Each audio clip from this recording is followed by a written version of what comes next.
a retired K9 handler, 3 abandoned German shepherds. One snowstorm that changed everything. When Edgar Malone took in the dogs, no one else would. He didn't expect them to unlock memories he'd buried deep, or to save his life when danger came knocking years later. This is a story about loyalty that never forgets healing, that sneaks in through paw prints and the wild, quiet ways love returns.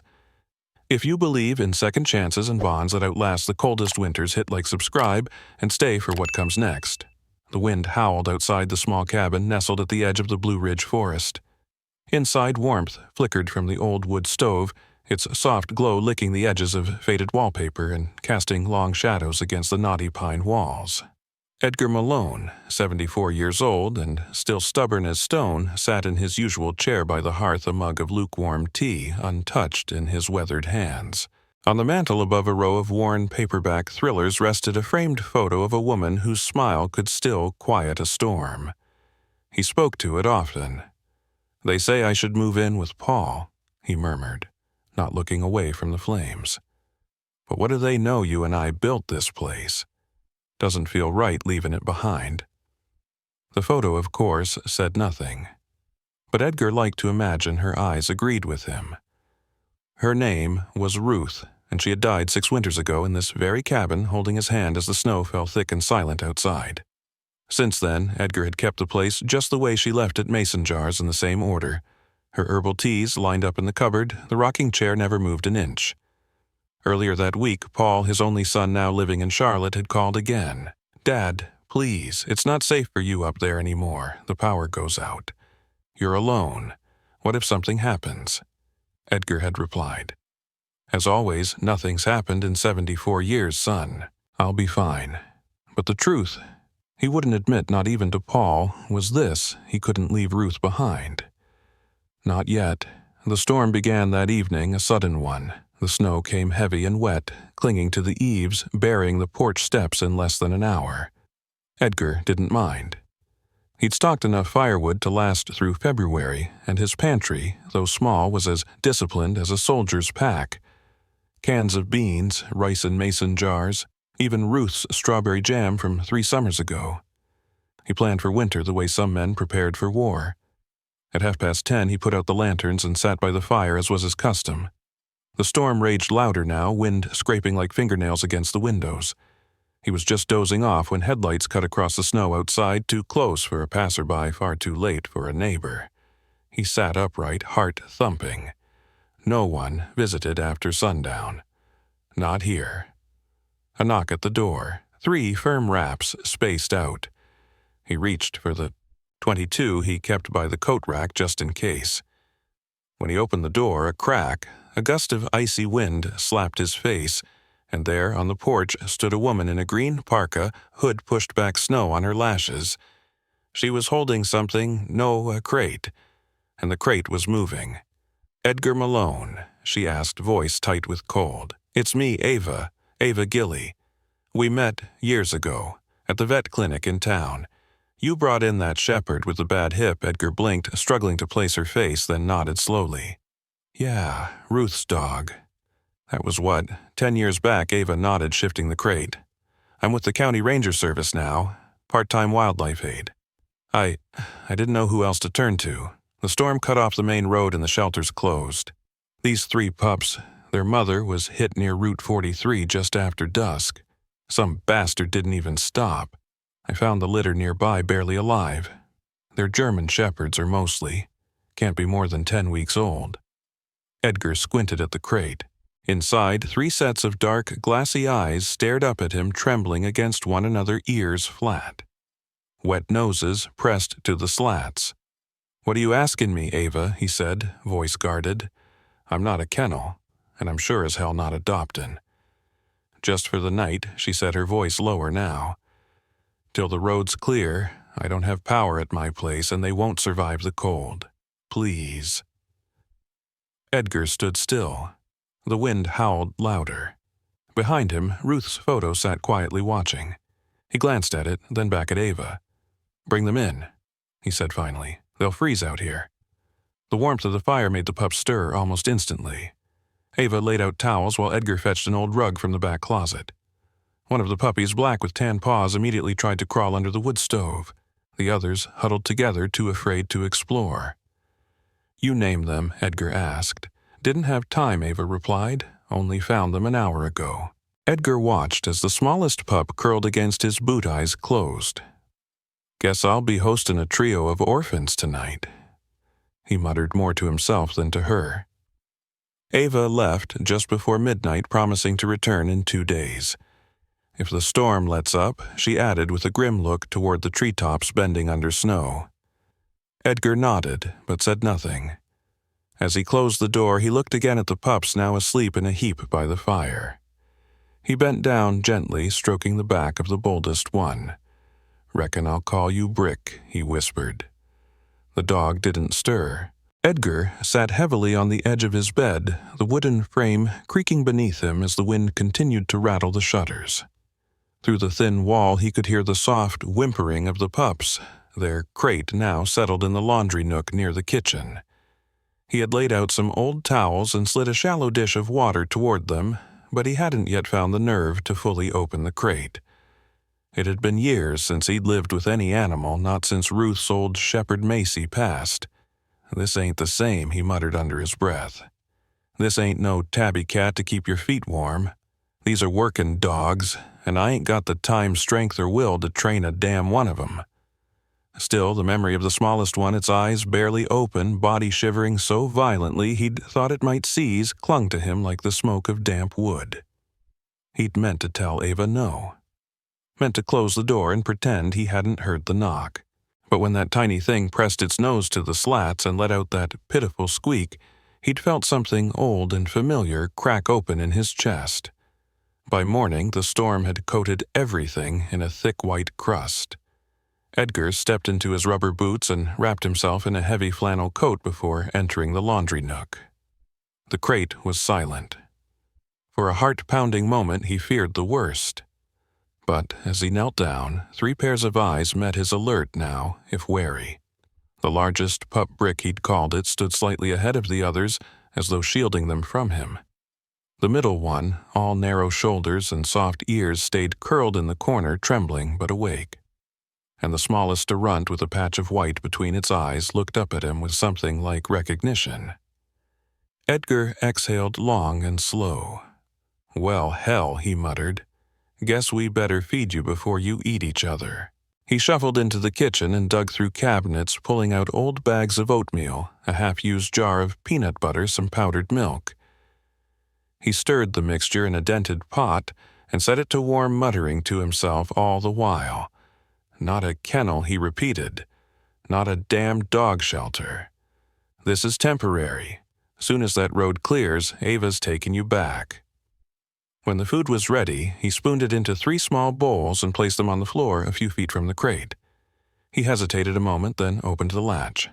Brick emerged first, sniffing cautiously, followed by the smallest one. He'd start calling her Nell, he decided, short for Penelope Ruth's middle name. The middle pup hung back. Edgar took a step away, giving them space. "Eat," he said simply. None moved. Edgar frowned, then without thinking used a tone from his old training days, sharp-clipped, authoritative. "Go ahead, command free." All 3 dogs moved, instantly. Brick approached his bowl in a confident arc nose to the floor. Nell bounded forward, less coordinated but eager. The third one, after a pause, followed suit. Edgar stood motionless. "Well, I'll be damned," he breathed. After they finished eating, he tested it again. "Sit," he barked. 3 backsides hit the floor. Down, 3 chests lowered. "Stay." Not a one moved. Edgar rubbed his face, stunned. These weren't ordinary strays.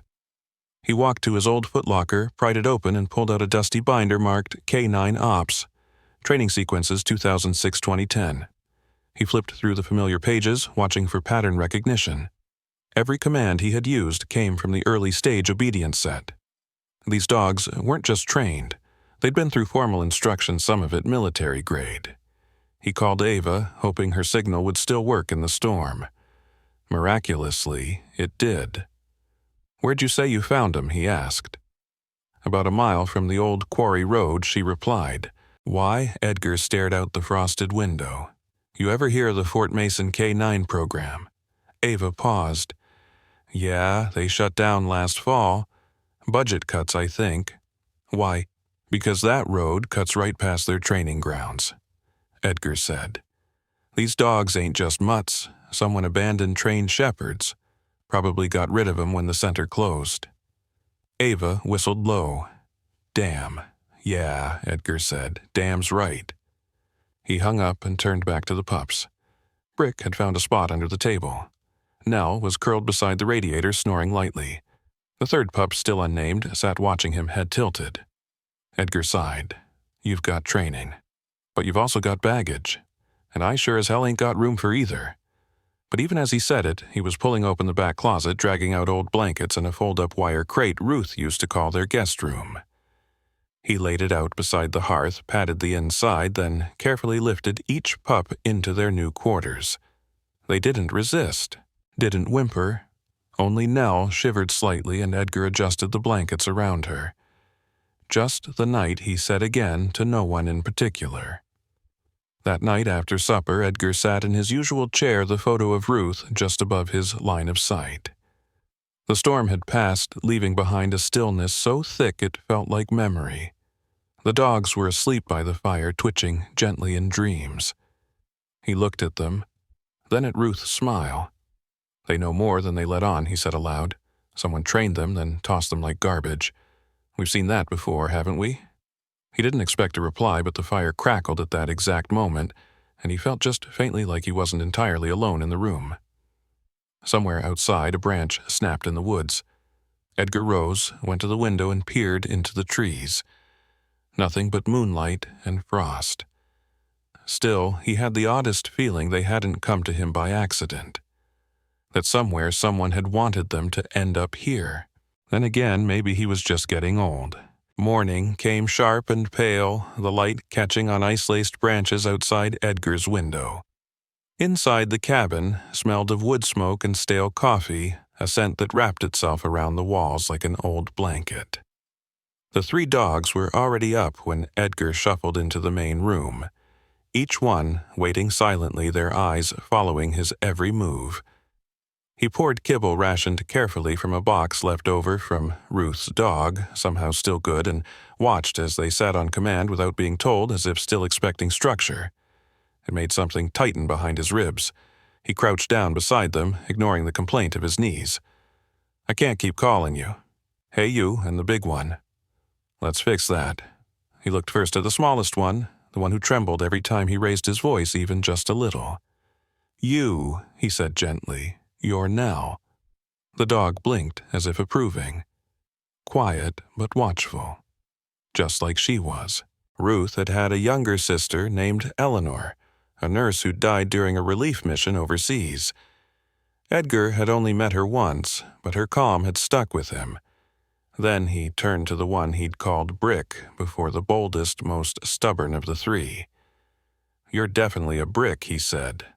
Hard-headed as a mule and twice as loud. The dog tilted its head, clearly unfazed. Brick reminded him of a fellow corporal back in Baghdad, a guy named Jenkins, who could talk a tank into backing down. And then there was the last one, the one with the sharp eyes, the upright posture, the habit of circling the perimeter of the cabin every hour like clockwork.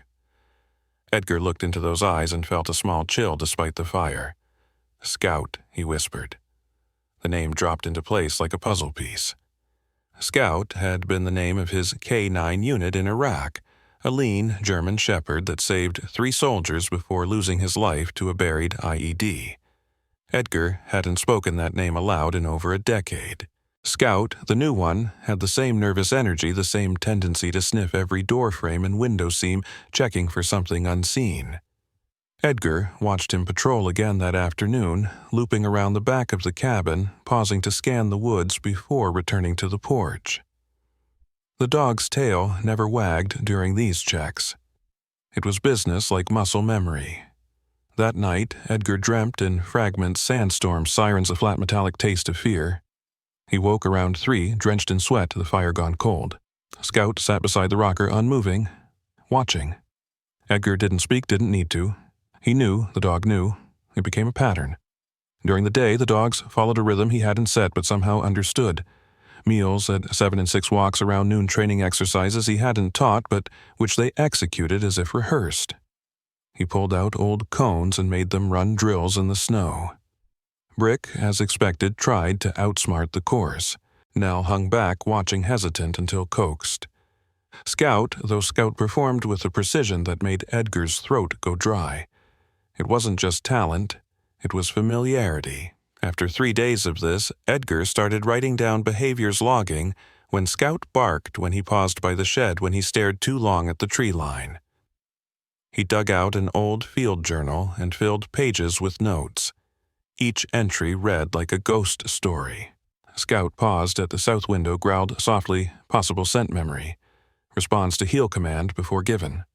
Circles the woodpile same way Macy used to, but the similarities weren't what haunted him. It was the moments when Scout would stop and look at him, truly look at him, eyes full of that same unnerving calm Macy had in her final weeks. It dredged up things Edgar had buried beneath years of silence. He hadn't spoken about what happened outside Ramadi in 2006, not to Ruth, not even to Paul. It was supposed to be a routine sweep clearing a school for traps. Macy had gone in first tail low, ears pinned. Edgar had hesitated at the threshold, felt something wrong in his gut. Before he could call her back, she barked once sharp warning, and then there was light heat and screaming. They buried her with honors, but Edgar never forgave himself for sending her in alone. Now, seeing Scout mimic her pace, her expressions, her focus, it rattled him to his bones. Sleep grew harder. Even with the fire burning strong, Edgar found himself waking at odd hours, walking the perimeter of the cabin with a flashlight checking locks he'd already checked. Sometimes Scout was with him, sometimes not. One night, just after midnight, Edgar heard growling from the front porch. He rose, heart hammering, only to find Scout staring into the woods unmoving. There was nothing visible, but the dog didn't flinch. "Easy," Edgar said. "You're safe now." But as he stood beside him, peering into the black, he wasn't sure who he was trying to convince. The next morning, Nell wouldn't eat. She sat near the door, ears pinned, eyes glassy. Edgar tried coaxing her with warmed broth, but she turned her head. Brick barked and nipped at her, confused. Scout just sat near the window, eyes scanning the yard like a sentry. Edgar lit the stove, stirred eggs, tried again. Nothing. It wasn't until afternoon that she finally licked a bit of food from his palm, trembling. Edgar sat beside her, rubbing behind her ears. "You've seen more than you should," he whispered. "Same as the rest of us." By the week's end, the storm had started to lift. Snow still covered the road in thick drifts, but the sky was bluer than before. Edgar stepped outside to check the generator. Scout followed him as always. As Edgar bent to test the panel, Scout froze nose high. Then, slowly the dog took 3 steps forward. Head low, ears tilted, gaze fixed on the snowbank to the left of the shed. Edgar followed his line of sight, heart beginning to race. It was the same stance Macy had taken just before the blast. He felt cold rise from the ground into his spine. He called softly, "Scout, come." But the dog didn't move, only growled once low and sharp. That night, Edgar didn't sleep at all. He sat at the table, journal open, staring at the names he'd written. Nell, Brick, Scout. Beside them, he added one more, Macy. Then, slowly beneath Scout's name, he drew a line and began to write something he hadn't in years.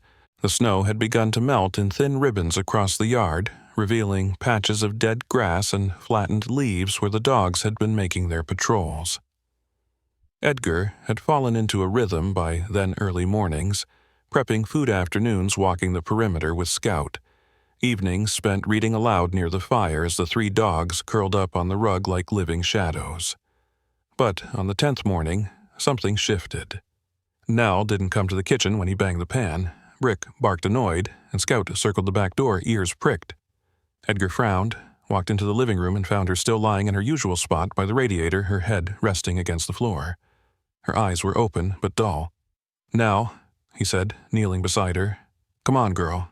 She didn't move, not even her ears flicked. Panic bloomed in his chest so fast he had to grab the back of a chair to keep from falling over. She wasn't dead. Her chest rose and fell shallow but steady, but she wasn't responding. Not to touch, not to food. Brick whined and licked her face, confused. Scout stood a few feet away, tense. Edgar ran a trembling hand over her back, searching for swelling bites. Anything. "Damn it," he muttered, voice shaking. "Damn it, Ruth, I don't know what to do." His own voice startled him. He hadn't said her name out loud in weeks. He pulled out his phone, something he rarely used for anything but flashlight and weather, and hesitated. It had been 6 years since he'd called anyone for help. 6 years since Ruth died in that bed. But now, watching Nell's still form, he felt the same helplessness. His thumb hovered, then pressed. He called Ava. She answered on the third ring, groggy but alert. "Edgar." "It's Nell," he said. I think she's dying." There was silence on the other end, then her voice softened. "I'm coming. Give me 30. He hung up without saying goodbye. He sat beside Nell and waited.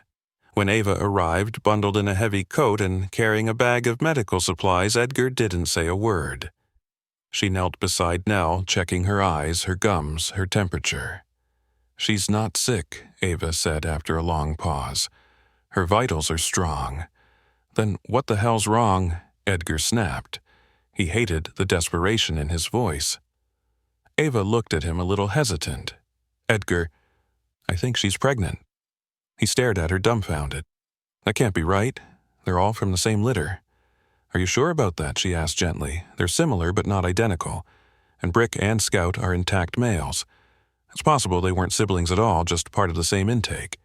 The center might have grouped them by age, not by lineage." Edgar felt the air drain from the room. He looked at Nell suddenly, seeing her differently, not as the fragile pup he'd rescued, but as a dog, preparing for something monumental. "Jesus," he whispered. "She's just a kid." Ava smiled softly. "She's not that young.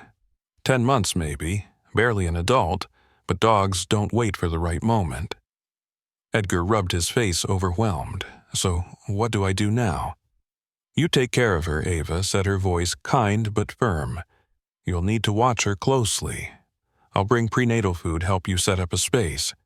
But it's on you to keep her calm." That night, Edgar sat by the fire with the binder he hadn't touched in years. Inside were old photos, Ruth in a sun hat, Macy as a pup, his unit overseas. He added a new photo to the back page, Nell sleeping beside the fire belly, just starting to swell. He felt something tug inside him, sharp and undeniable. Responsibility, not just survival care. He couldn't remember the last time he'd felt that.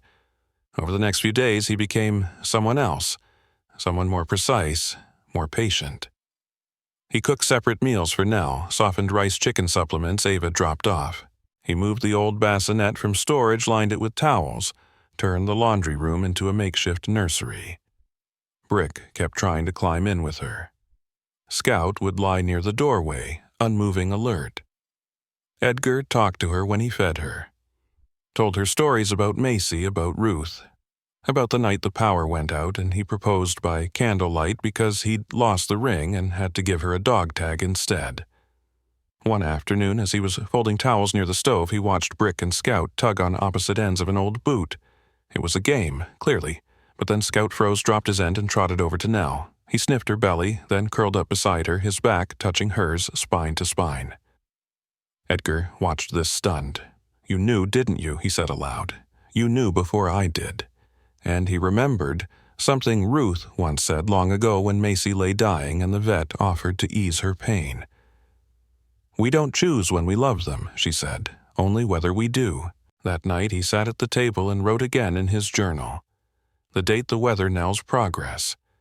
Then below that, Scout knew before I did. These dogs, they remember things we can't explain. He paused, tapped the pen, and wrote one more sentence. "Maybe I'm learning how to love again, not despite the risk, but because of it." It was just after midnight when he heard a faint yelp, not of pain, of surprise. Edgar rose quickly, heart pounding. Nell was standing, panting, tail down. Scout stood near her, tense. Brick barked once, then fell silent. Edgar reached for his flashlight, trying to remember everything Ava told him, but something in Nell's eyes made him stop. It wasn't fear, it was something else. Anticipation. The snow had finally begun to melt in earnest, leaving behind soggy patches of mud and clusters of pale green where crocuses dared to break through. Edgar spent his mornings now in the old garden behind the cabin, where Ruth once grew lavender chamomile, and rosemary an orderly rose long since buried under years of moss and frost. He hadn't stepped foot in that part of the yard since her funeral. It had felt too much like trespassing. But now, with Nell's belly round and her breath slower by the day, he needed space. Somewhere quiet, somewhere clean. He pulled the old frame apart with aching fingers, clearing out brittle roots and splintered trellises, laying down new straw and hauling in plywood from the barn.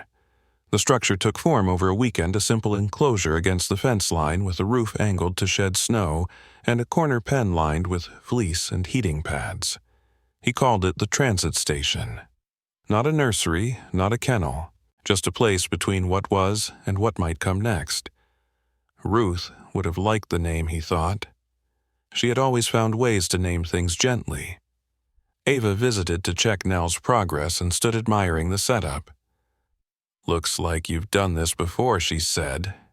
Edgar grunted. "Built it for rabbits once." They didn't last through the winter.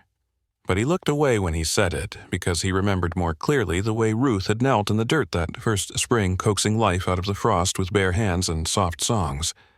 Now the space smelled faintly of cedar and hay, and Nell moved slower but surer each day, sometimes curling in the far corner and letting Scout press his side against hers, still and steady like clockwork. Brick, on the other hand, seemed restless.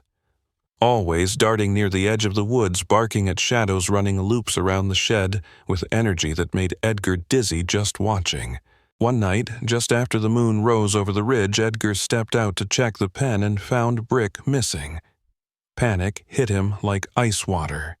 He whistled once, sharp and loud, but no answering bark came. Scout stood at the gate, pacing in tight circles. Nell lifted her head, ears twitching. Edgar grabbed his coat and flashlight, ignoring the flare of pain in his hip as he pushed through the thickets at the back edge of the property. The snow had melted into patches, but the night was still biting and every sound in the forest echoed too loud. He followed paw prints distinct heavy, leading away from the shed and past the creek until he reached the edge of the cemetery. It wasn't large, just a handful of graves from before the war, mostly settlers and local folk. Ruth's stone stood near the far end, a simple granite slab etched with her name dates, and one line she'd chosen herself, still growing even here. Edgar froze at the edge of the clearing, breath caught in his throat. Brick was lying curled at the base of her grave paws, tucked under nose, resting against the stone. His eyes were half closed, but he didn't stir when Edgar approached. Just thumped his tail once, slow and soft. Edgar knelt beside him, his knees cracking in protest. "What are you doing out here, boy?" he whispered. The wind stirred the trees above them, and Brick let out a low, almost mournful whine. Edgar looked down and noticed the faint imprints in the soil, 3 sets of paw prints, all leading to the grave, some fresh, some older. The dogs had been coming here on their own. "You've been visiting her," Edgar said, voice thick. "All this time, and I didn't know." Brick shifted closer, pressed his head into Edgar's palm. He sat there for a long time, hand resting on the dog's back, eyes fixed on the stone. Memories came in pieces. Ruth laughing over. Burned toast, her hands always smelling of rosemary and citrus, the way she used to hum when she thought no one was listening. He had buried all of that with her, or so he thought, but the dogs had remembered. Or maybe they'd just sensed what he couldn't say. He looked up at the sky, the stars sharp as nails against the dark. "She'd have loved you 3, he murmured. "Especially you, you stubborn mutt." Brick blinked slowly, still silent. "You know," Edgar continued, brushing snow from his coat, "she used to say life's like a relay race. You carry things forward until someone else can take over. Maybe that's what this is. Maybe that's what you're doing." He stood wincing and nudged Brick gently. "Come on, time to go home." They walked back through the woods in silence, the moon casting silver over every branch. Scout met them at the gate, tail low but wagging. Nell was asleep in the pen, her breath slow, belly rising like a hill. Edgar sat on the porch and watched the stars for a long while. He didn't cry. He just sat. And for the first time in years, the silence didn't feel like punishment. That week, he began rebuilding the herb beds around the transit station, transplanting seedlings Ava had brought mint thyme, a bit of lemon balm. He planted each one by hand, remembering how Ruth had pressed dirt into his palms and called it good medicine. Scout followed his every move. Brick lay in the sun near the gate. Nell slept more, ate more, and one morning Edgar noticed her shifting differently, protectively. She was getting close. He knew it the way he used to know weather in his bones and the ache behind his eyes. And then, just before dawn on the 9th day, he woke to a sound he hadn't heard in decades. A whimper, then another, a sharp yelp. He bolted upright, heart-hammering. Outside, the wind had stilled. The world was waiting. The pups came at dawn, 3 of them slick and mewling. Their eyes still closed, their limbs small and trembling as they wriggled against Nell's belly for warmth. Edgar knelt in the straw and wept quietly as the first light crept through the slats in the wall. Scout stood a few feet away as if guarding the boundary between old pain and new beginnings. Brick nosed gently at one of the pups when Nell allowed it, his usual brashness softened by instinct. Edgar stayed by her side all day, changing blankets, checking breaths, whispering praise like prayer. He didn't leave the pen that night, not even to sleep. The fire burned out inside the cabin, but he didn't notice. His entire world had shifted into that little straw-covered room where something fragile and honest had just begun. The days that followed blurred together, feedings, checkups, Ava's regular visits with gloves and warming pads. Edgar's notes scribbled in the margins of his old K9 manual. He tracked the pups' weight, their motor skills, their first attempts to open their eyes. He knew not all of them would be shepherds in form or in function, but he treated each one like they might carry the bloodline forward. Scout had begun teaching them without trying, guiding their small steps, responding to yips and squeals with practiced calm. Brick turned protective, snarling once when a stray raccoon wandered too close to the shed. Nell watched it all with a mother's weary grace. Edgar didn't think he could love anything again the way he loved this moment, this strange makeshift family that had chosen him as much as he had chosen them. Then, one afternoon, Ava arrived with someone new. A tall man in a tan parka, clipboard in hand, eyes sharp but kind. He introduced himself as Henry Stokes, liaison from the North Cascades Disaster Response K9 Initiative.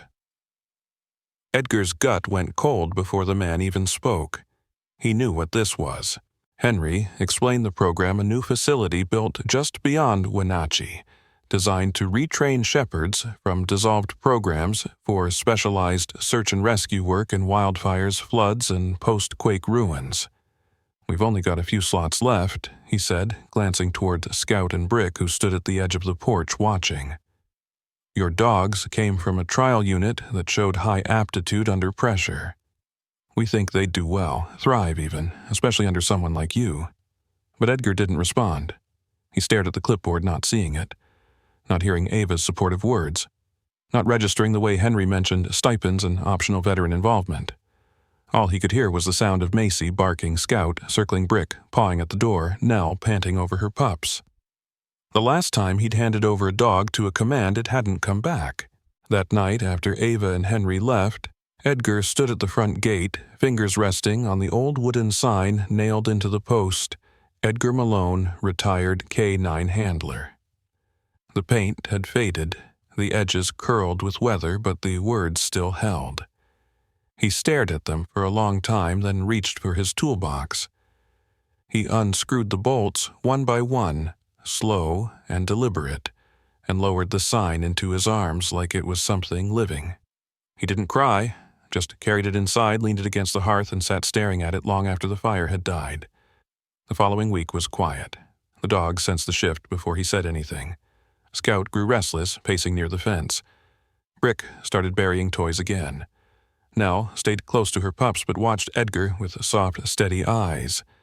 He spent the mornings with them, training with purpose now, recalling hand signals, refining voice commands, timing their obstacle runs with the precision of a man who knew the clock was ticking. In the evenings, he wrote in his journal, notating everything Scout's calculated turns. Brick's nose, Worknell's maternal intuition. He added a line under each name recommended for deployment. He hated the way it felt final and cold, like closing a door. Henry called again, confirming transport for the next month. He offered Edgar a seat on the advisory panel. You'd have input on assignments, he said. You'd still see them, guide them. Edgar said he'd think about it, then hung up and walked outside to the garden. He spent the next morning turning soil in the herb beds again, digging his fingers into the cold earth, planting marigolds where Ruth's rosemary had once bloomed. The sky was gray. Scout lay nearby, ears alert. Edgar spoke aloud, unsure who he was talking to. They deserve more than this place. They need to run. To serve. Scout blinked but didn't move. But damn if I won't miss the way your shadow moves with mine. Inside, he pulled out his old duffel bag, the one from his deployment days, still dusty and stiff, and began packing supplies. Leashes, harnesses, the notes he'd written, the photos Ruth had once taken of him training Macy in their first backyard. The pups, now a week old, had begun crawling in uncertain zigzags. Edgar didn't name them. He didn't trust himself not to keep them if he did. That evening, he stood at the window watching the dogs circle the yard in a tight formation. Scout, always leading Brick, bringing up the rear. Nell stood by the fence, staring out into the woods. Edgar knew the signs. The timing. The pull of the next chapter. He looked down at his hands, the cracks in his skin, the wear around his knuckles, the shape of a man who had spent a life teaching others how to move forward. Now it was his turn to let go. The morning of the transfer was colder than forecast, the sky smeared with ice-gray clouds, wind sharp enough to make Edgar wince as he led Scout, Nell, and Brick to the back of the transport van. Henry stood beside the open door's clipboard in one hand, his other extended gently toward the dogs as they stepped forward without resistance. The pups remained behind in the care of Ava, now old enough to be weaned, but not yet mobile beyond the safety of the pen. Edgar didn't say much, just clipped each collar in place, met each gaze for a long second longer than necessary. "Be good," he said, rough voice low as he ruffled Brick's ears. "Watch each other," he murmured to Nell. "And Scout," he paused, his hand firm on the dog's shoulder, "you lead the way." The engine rumbled to life. Henry gave a final nod. Edgar stepped back, the snow crunching beneath his boots. He watched until the red taillights vanished into the trees. The drive home felt heavier than expected. The house echoed without the weight of Paws trailing behind him. He poured himself a cup of coffee and stared at it, let it go cold. By nightfall, the storm rolled in, an early-season ice storm that hit harder than anyone in town had predicted. Power lines snapped under the weight of sleet. Trees groaned and cracked like old bones. Edgar brought the pups inside, huddled them in front of the fire, kept checking his phone, though no messages came. At some point, he dozed off the wind howling beyond the windows, dreaming of dogs barking in the dark. It was late afternoon the next day when someone knocked on the door. Edgar opened it to find Jim Cardenas, a mechanic from the edge of town, bundled in layers and red-faced from cold. "You hear what happened?" Jim asked without preamble. "That transport van? The one with your shepherds went off the road past Hollow Ridge. Black ice took out a few cars. They didn't report it on the radio yet, but I was out with the plow. Saw the wreck myself." Edgar's breath caught. "The dogs," Jim nodded slowly. "They survived. The driver got banged up but said the cages broke in the crash. All 3 shepherds scattered. Someone else saw them near the river trail last night, heading toward the south woods. Your way." Edgar's heart slammed against his ribs. He grabbed his coat, the heavy one with the reinforced cuffs, and his boots still wet from the storm. "Why didn't the center call me?" he muttered. Jim shrugged. "Phone lines are down past Claremont. Probably haven't gotten word out yet. Figured I'd tell you first." Edgar nodded, barely hearing. He was already moving flashlight and pocket gloves jammed tight. He stepped out into snow that had hardened to a crust, the world brittle beneath his boots. The forest was quieter than usual, muffled by ice. He took the trail past the garden through the narrow gap in the trees, the same path Scout used to lead at dawn, ears alert for deer or fox. His breath clouded in the air. Every few feet he stopped, called softly names like prayers. "Scout," he whispered. "Brick, Nell, come home." The trail showed no paw prints, just windswept snow and the occasional indent where a fallen branch had left its mark. He pushed further in past the creek bed, past the grove where Ruth once collected wild mint in late spring. He paused at the old stone bench, half buried in ice, and listened. A low rustle came from his right, followed by the snap of a twig. He turned too fast, flashlight sweeping wild, heart thudding. Nothing. Back at the cabin, the fire was low. The pups mewed softly in their nest. Edgar wrapped himself in a blanket but didn't sit, couldn't. He stood at the back window, eyes trained on the tree line, waiting. His phone buzzed once a text finally. Henry's name lit the screen. We lost them. Road was slick. Dogs ran east, still searching. Please stay alert. Edgar stared at it for a long time, then turned toward the door again, the cold already pressing against the glass, the forest breathing slow and deep just beyond the porch. He grabbed a handful of treats from the jar by the door, clipped his flashlight to his chest, locked eyes with the night. The cold had deepened after nightfall, the kind that stiffened joints and made windows hum low under pressure. Edgar sat near the fire, absently sharpening an old utility knife while the pups slept in a bundle at his feet. His ears remained attuned, though his eyes were heavy from hours of scanning the tree line. The shepherds had been gone 2 days now. He'd covered most of the woods around the south ridge, placed fresh bedding in the old herb shed in case they returned, left out bowls of warmed broth near the porch steps. His gut twisted every time a branch cracked or the wind lifted sharply over the trees. Still, no Scout, no Nell, no Brick. Around 11:30 a vehicle pulled into the long drive. Edgar stiffened. Not many came this way after dark, certainly not during an ice storm. The headlights cut across the porch railing. A white van engine humming low stopped a few feet from the steps. 2 men stepped out, both in thick jackets and reflective vests, flashlights clipped to their collars. "Evening, sir," the taller one called as they approached the door. "Sorry for the hour. Mountain Power routine line check storm's done a number out here." Edgar didn't move right away. Something felt off. There'd been no alert from the county, no advisory about field crews in the area. The van had no visible logos, and the shorter one, he kept glancing toward the cabin windows like he was checking for movement. Edgar cracked the door an inch, kept the chain bolted.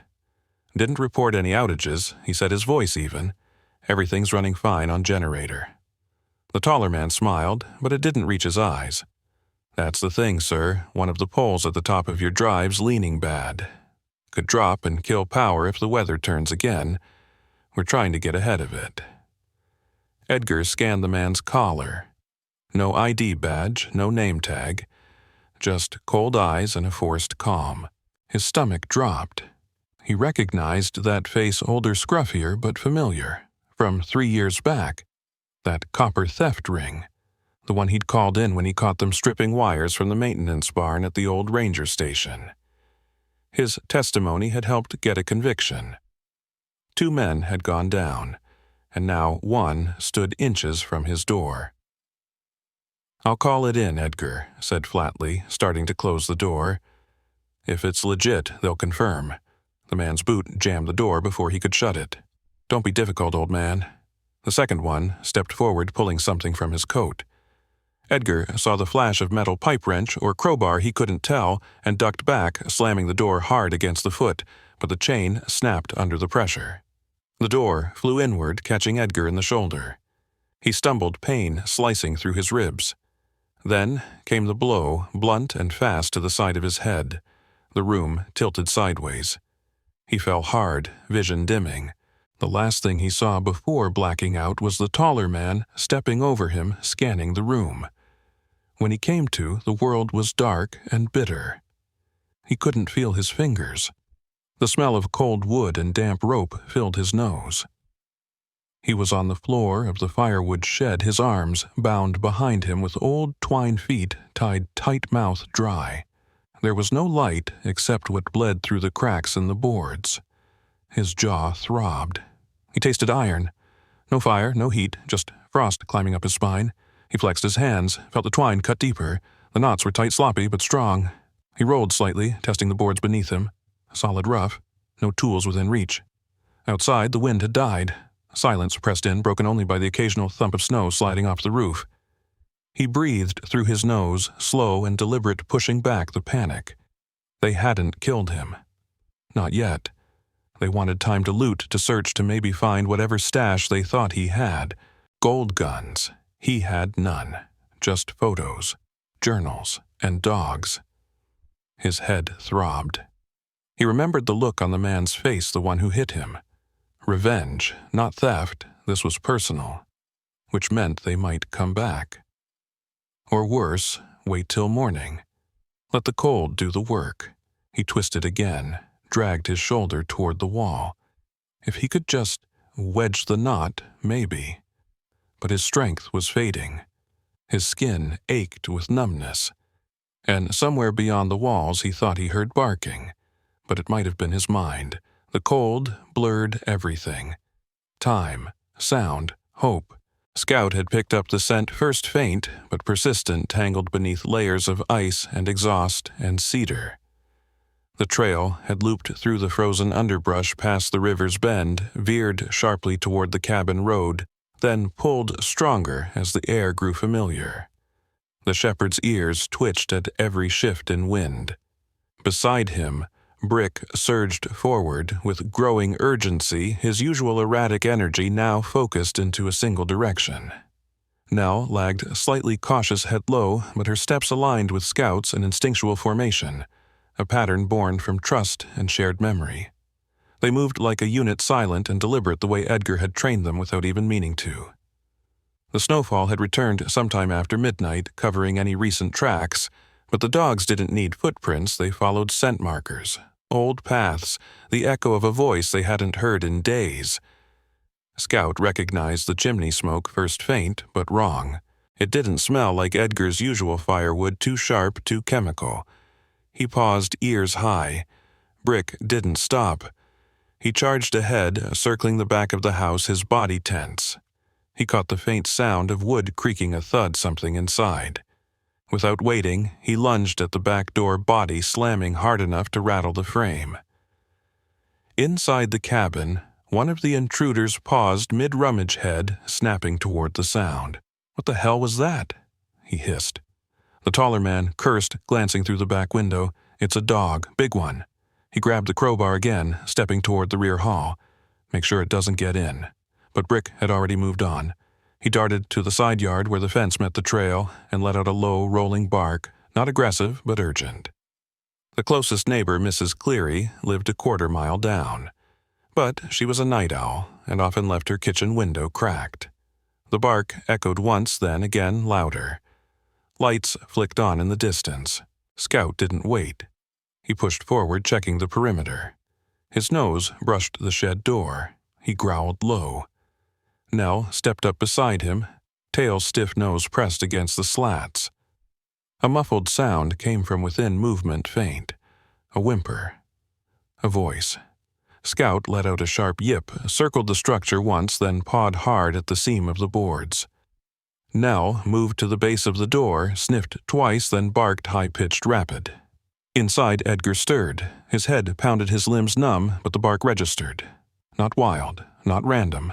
Now, he tried to call out, but it came as a croak. He shifted against the boards, managed a weak knock. Scout barked again, then began digging at the edge of the door. Brick joined seconds later, claws scratching furiously. Inside, Edgar felt air rush in as cold wind touched his fingers. The gap widened. One final shove, then light burst through. Scout nosed in first, then Nell. Their warmth hit him like fire. They licked his face, nudged his ribs, whined deep and low. Edgar blinked against the tears. "Smart, smart dogs," he whispered. But the noise had drawn attention. The taller intruder stormed out the back with the crowbar raised. "Get away from there," he shouted. But Scout didn't flinch. He turned a stance wide, body low. Nell backed off just enough to flank. Brick reappeared from the side, growling deep in his throat. The man froze. He had seen attack formations before. These dogs weren't strays. They were coordinated, controlled. His grip loosened. Scout lunged, not to bite, but to block. He darted in front of the man's legs, forcing him back. Brick swept wide, forcing him to pivot. Nell growled and advanced, pressing the man toward the steps. He swung the crowbar, caught air. Panic overtook him. He shouted for his partner. The second man halfway down the hall with a sack of tools turned and saw teeth. 3 sets. No escape route but the front. Scout barked sharply one command. The trio surged, not to maul, to corral. Brick jumped up, mouth closed but firm, bumping the crowbar loose. Nell nipped at the man's calf just enough to sting. Scout blocked the front door. The men crashed into each other, then bolted through the broken porch gate, slipping down the iced path, disappearing into the woods without a look back. The cabin fell silent again, save for heavy breathing and the ticking of the old clock. Scout turned back, trotted to the shed. Edgar was half upright now, eyes wet. "Good boys," he rasped. "Good girl." He leaned against Scout's shoulder as the dog helped him sit fully upright, then nuzzled his arm like to say, "It's not over yet." The news came 2 weeks after the break-in, delivered not by a call or a letter, but by Henry himself standing on Edgar's front porch with a fresh folder in his hand and a smile trying not to stretch too wide. "Edgar," he said, stepping aside so that Scout, Nell, and Brick could be seen circling just behind him. Tails wagging, but alert. "There's been a change in policy." Edgar blinked, one hand still resting on the top rail of the porch. The last few days had been filled with community visits, praise he never asked for, and cautious silence from the 2 thieves who hadn't dared show their faces again. But this was different. What kind of change, he asked, his voice low, cautious. Henry opened the folder, handed over a sheet clipped near the top. "Effective immediately, Scout, Nell, and Brick are being moved from the temporary rehab category into permanent companionship designation," he said. "In short, they're not going anywhere. You're officially their caretaker, registered and approved. No more transfers. No more center pickups.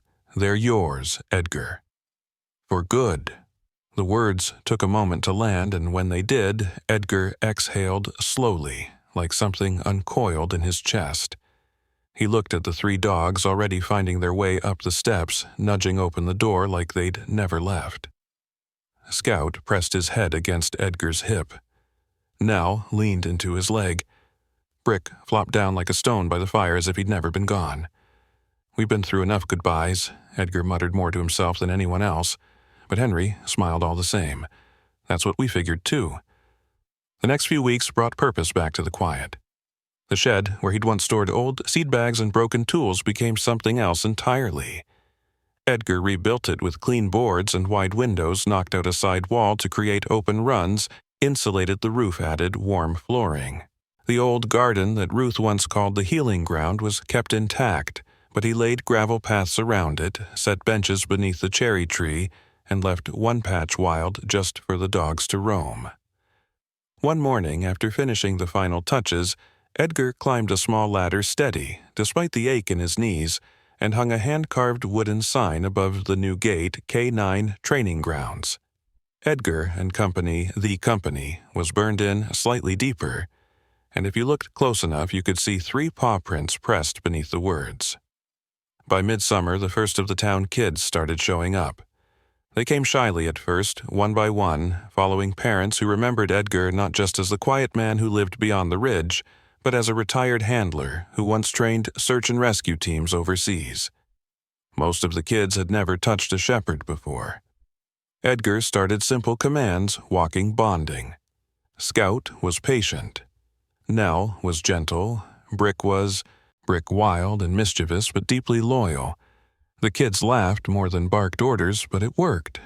Soon, word spread, and every week there was a new student.